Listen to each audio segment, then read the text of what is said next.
ನಿನ್ನ ಆಸ್ತಿಯನ್ನು ಕೇಳಲು ನನ್ನ ಅರಮನೆಗೆ ಬಂದೇ ಬರ್ತೀಯ.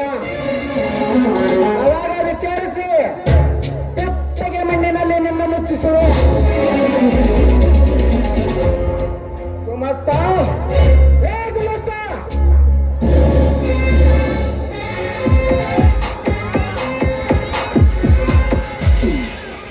ಯಪ್ಪ ಕೂಗಿದಿರಿ ಏನ್ರಿ? ಲೇ, ನೀನು ಕೂಗಲಾರ್ದ ನೀನು ಚಂದಳು ಚಲುವೆ ಮಗಳು ಕೂಗಾಕತ್ತಿದ್ದೇನ? ಇರ್ಲಿ ಬಿಡ್ರಿ ಗೌರ, ನನ್ನಿಂದ ಯಾವ ಕೆಲಸ ಆಗ್ಬೇಕಾಗಿತ್ರಿ? ಆ ಶರತ್ ದೇಸಾಯಿ ಎಲ್ಲಿದ್ದರು ಕರೆದುಕೊಂಡು ಬಂತ ಹೇಳಿದ್ದೆ. ಗೌರಿ, ನೀ ಹೇಳಿದ ಖರೆ ಆದ್ರೆ ಆ ಧ್ವನಿ ಯಾವ ಸುಳ್ಯ ಮನೆಯಿಂದ ಬರ್ತೈತಿ ಯಾರಿಗೂ ಗೊತ್ತೈತ್ರಿ?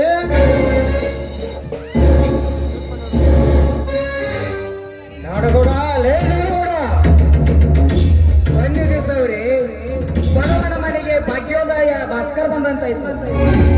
ನೋಡು ನಾಡಗೌಡ, ಈ ಸುತ್ತು 7 ವಯಸ್ಸಾಲಿನಲ್ಲಿ ನಮ್ಮ ದೇಶ ಗತಿ ಬಣಿತನ ಎಂತದೆಂಬುದು ನಿನಗೂ ಗೊತ್ತು, ಈ ಸಮಾಜಕ್ಕೆ ಗೊತ್ತು. ಈ ದೇಶ ಗತಿ ಬಣಿತನ ಮುಂದೆ ಹೀಗೆ ಹೋಗ್ಬೇಕಾದ್ರೆ ನೀನು ನನ್ನ ತಮ್ಮ ಶರತ್ ದೇಸಾಯಿ ಸವಸದಿಂದ ದೂರ ಇರಬೇಕು. ದೇಸಾಯಿ, ನೀವು ತಿಳಿದುಕೊಂಡಂತೆ ನಾನು ಇನ್ನೂ ಅಂತ ಸಣ್ಣ ಬುದ್ಧಿ ಮಟ್ಟ ಕೇಳಿದಿಲ್ಲ. ನಾಡಗೌಡ, ನೀನ್ ಎಂತನೆನ್ನುವುದು ನಿನ್ನೆ ಮೊನ್ನೆ ಹುಟ್ಟಿದ ಖುಷಿಗೂ ಗೊತ್ತಿದೆ.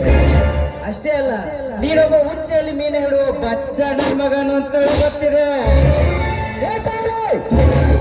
ನೀವು ದೊಡ್ಡವರು, ದೊಡ್ಡ ಗುಣದವರೆಂದು ಮರೆದು ಕಟ್ಟರೆ ನನ್ನ ಮನೆಗೆ ಬಂದು ನನಗೆ ಬತ್ತಿ ಹೇಳೋ ಕೆಲಸ ಮಾಡ್ತಾ ಇದ್ದೀರಾ? ನೋಡು ನಾಡಗೌಡ, ಈ ದೇಸಾಯಿ ಯಾವತ್ತು ನಿರಪರಾಧಿಗಳಿಗೆ ಅಪರಾಧಿ ಎಂದು ಪಟ್ಟ ಕಟ್ಟಲ್ಲ. ಸ್ವಚ್ಛ ನ್ಯಾಯ ನೀತಿ ದೇಸಾಯಿಯ ಉಸಿರು. ನೋಡು, ಒಂದ್ ಮಾತು ಹೇಳ್ತೇನೆ, ನೀನು ನನ್ನ ತಮ್ಮ ಶರತ್ ದೇಸಾಯಿ ಸವಾಸದಿಂದ ದೂರ ಇರು. ಮನೆಯಲ್ಲಿ ತಮ್ಮನಿಗೆ ಪೆಟ್ಟು ಕೊಟ್ಟು ಬುದ್ಧಿ ಹೇಳುವುದು ಬಿಟ್ಟು ಮತ್ತೊಬ್ಬನ್ನು ಎದುರಿಸಲು ಬಂದೆ, ಇದು ಸರಿ? ನೋಡು ನಾಡಗೌಡ, ಇದು ಸರಿ ತಪ್ಪಿನ ಮಾತಿನ ವಿಚಾರ ಅಲ್ಲ, ಇದು ಈ ದೇಶಗತ್ತಿಯ ಮನೆತನದ ವಿಚಾರ.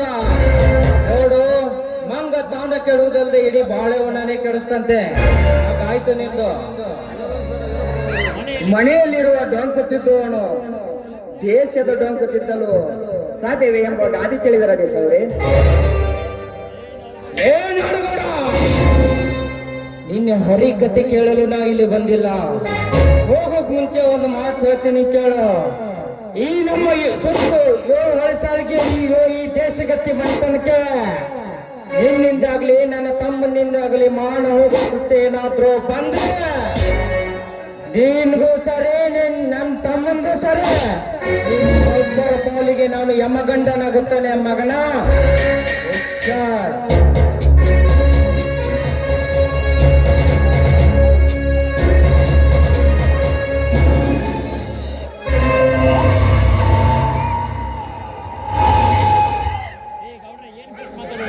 ಗೌರು ಏನ್ ಬಿರಸ್ ಮಾತಾಡಿ ಹೋದ್ರು ದೇಸಾಯರು ಅಂತೇಳಿ ನಾ ಏನ್ರ ಏಕ್ ಮಾತ್ ದೋ ಟುಕಡಾ ಕರ್ತೀನಿ.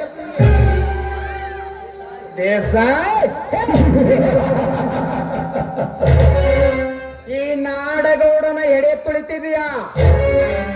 ಕ್ರೋಧ ಗೆದ್ದ ಘಟ ಸ್ವಲ್ಪ ಸಾಧಿಸಿಕೊಂಡು ನಿನ್ನ ಧರ್ಮದ ಅರಮನೆಯಲ್ಲಿ ಒಬ್ಬೊಬ್ಬರನ್ನ ಕಚ್ಚಿ ಸಾಯಿಸದೇ ಬಿಡುವಲ್ಲ ಈ ನಾಡು. ಇಂದಿನಿಂದಲೇ ನಿನ್ನ ಧರ್ಮದ ಅರಮನೆಯಲ್ಲಿ ನನ್ನ ನಾಟಕದ ಕಾರ್ಯಸ್ಥಾನ ಪ್ರಾರಂಭವಾಗುತ್ತದೆ.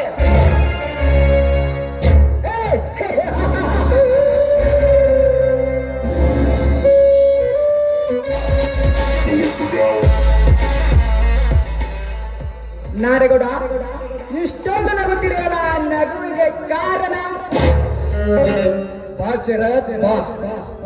ಮಾನವ ಈ ಸಮಾಜದಲ್ಲಿ ದೊಡ್ಡ ಸ್ಥಾನವನ್ನು ಅಲಂಕರಿಸಬೇಕಾದರೆ ಯಾವುದಾದ್ರೂ 2 ನಂಬರ್ ಆಟ ಆಡ್ಲೇಬೇಕಲ್ವಾ? ಅಂದ್ರೆ ನಾಡಗೌಡ, ನಿನ್ನ ಮಾತಿನ ಅರ್ಥ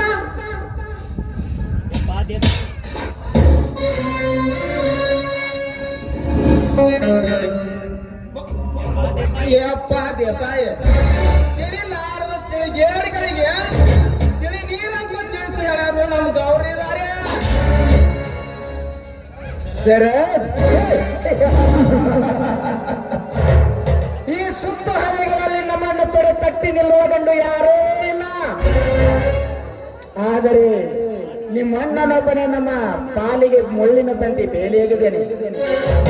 ತಂತಿಯ ಬೇಲೆ ನೋಡು, ಆ ತಂತಿಯ ಬೇಲೆಯನ್ನು ಯಾವ ಆಯೋಗದಿಂದ ಕತ್ತರಿಸಬೇಕನ್ನೋದು ನನ್ನ ತಲೆಯಲ್ಲಿದೆ ನಾಡಗೌಡ.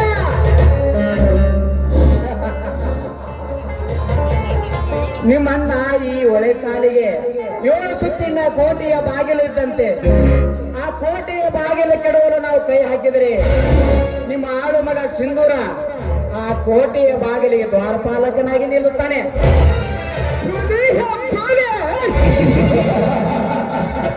ಆ ಸಿಂಧೂರನೆಂಬ ಹುಲಿಗೆ ಯಾವ ಶತಾನದ ಮಾತು ಚರ್ಚಿಸಿ ಅವನ ಚೌರ್ಯತನದ ನರವನ್ನು ಸಾಯಿಸಬೇಕನ್ನೋದು ಈ ಶರತ್ ದಶಗೆ ಚೆನ್ನಾಗಿ ಗೊತ್ತು.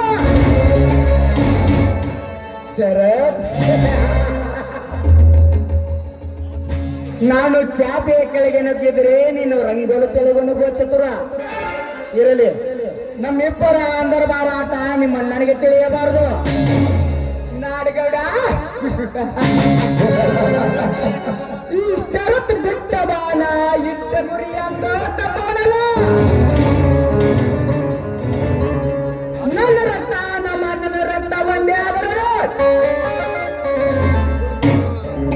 ಮನಸ್ಸುಗಳು ಮಾತ್ರ ಬೇರೆ ಬೇರೆ ತಿಳಿಯುತ್ತ ನಾಡಗೌಡ.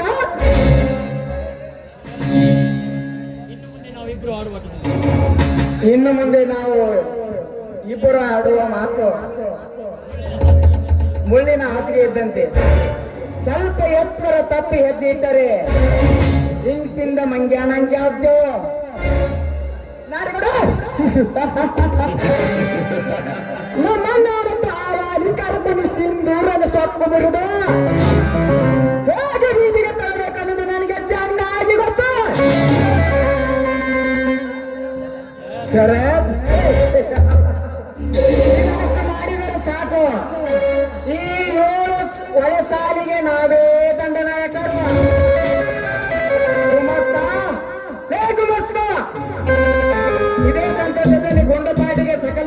ಮಾಡಿಸು. ನನಗ್ ಮೊದಲ ಗೊತ್ತಿತ್ರಿ, ಅದಕ್ಕೆ ಎಲ್ಲಾ ರೆಡಿ ಮಾಡಿ ಟೇಬಲ್ ಮೇಲೆ ತಂದು ಇಟ್ಟಿನ್ರಿ. ಗೌರಿ ಚಂದನ ಒಂದು ಪೀಸ್ ಬಂದು ಡ್ಯಾನ್ಸ್ ಮಾಡೋದು ಅಟ್ಟ ಬಾಕಿ ಉಳ್ದೈತ್ರಿ. ಬೇಗ ಮಸ್ತ ಬೇಕಾದಷ್ಟೇ ಅವಳನ್ನು. ನಾಡಗೌಡ, ಮೊದಲು ಸುರಾದೇವೆ, ಆಮೇಲೆ ಕನಸಿನ ದೇವೆ.